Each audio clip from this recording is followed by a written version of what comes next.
Good morning! Dahil free ako ngayon, tara unboxing tayo sa mga gift na natanggap ko nung birthday ko. Dahil sa sobrang busy ko araw-araw sa trabaho, kaya hindi ko talaga agad-agad nabuksan to. That day kasi, nasilip ko lang na mabilisan, hindi ko talaga natingnan masyado. Marami kasing nakakaalam sa size ng paa ko nung nagpa-vlog pa ako ng high heels challenge. Kaya alam nila kung anong size ng paa ko. This one from my old friend from Elsa. O, ayan, may resibo pa. $56.90, which is 2,337 sa piso.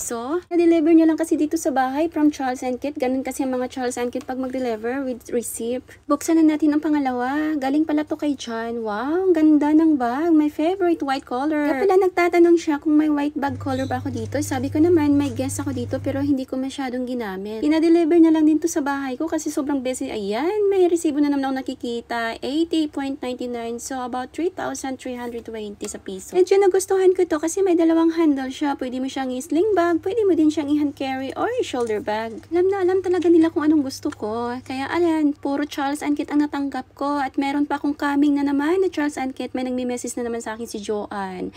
Nag-work siya sa office. Sabi niya, Tin, sobrang busy ko talaga. Ayun, maybe daw mga next week pa niya maibigay yung regalo niya sa akin. Ayos lang yun. Wala talagang problema sa mga gusto pang magbibigay. Ayos lang kahit next year pa yun. Sobrang nagustuhan ko talaga to kasi easy to carry lang. Tapos tamang-tama, may pasok ko lang yung umbrella ko na 6-inch. Saka phone, power bank, or sa makeup. Alam nyo ba guys, na mas good quality ang Charles & Kit than other brand. Ewan ko lang sa iba. Okay, dito na naman tayo sa pangatlo. Ito, alam ko na. Ito yung sunglasses na request ko. Binibili niya talaga. Ito. Thank you so much from my friend na sobrang close ko. Maraming salamat. Sobrang like ko talaga. Bago niya to binibigay sa akin, nagsisend siya ng picture para pagpipilian niya ako. Medyo namahalan siya dito, pero sabi niya naman, ayos lang yun, Tin. Hindi ka naman kuripot sa akin.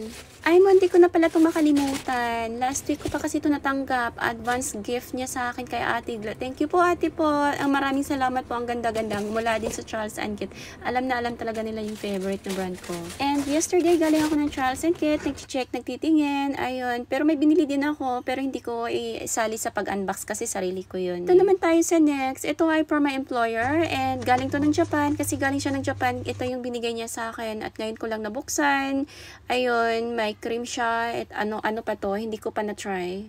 Dito na naman tayo sa last one. Ito ay from the parents. Their parents from Australia. Dala nila kahapon. Akala ko kung chocolate pala. Thank you very much and God bless po sa lahat ng nagbibigay. And thank you for watching my mini vlog. Bye!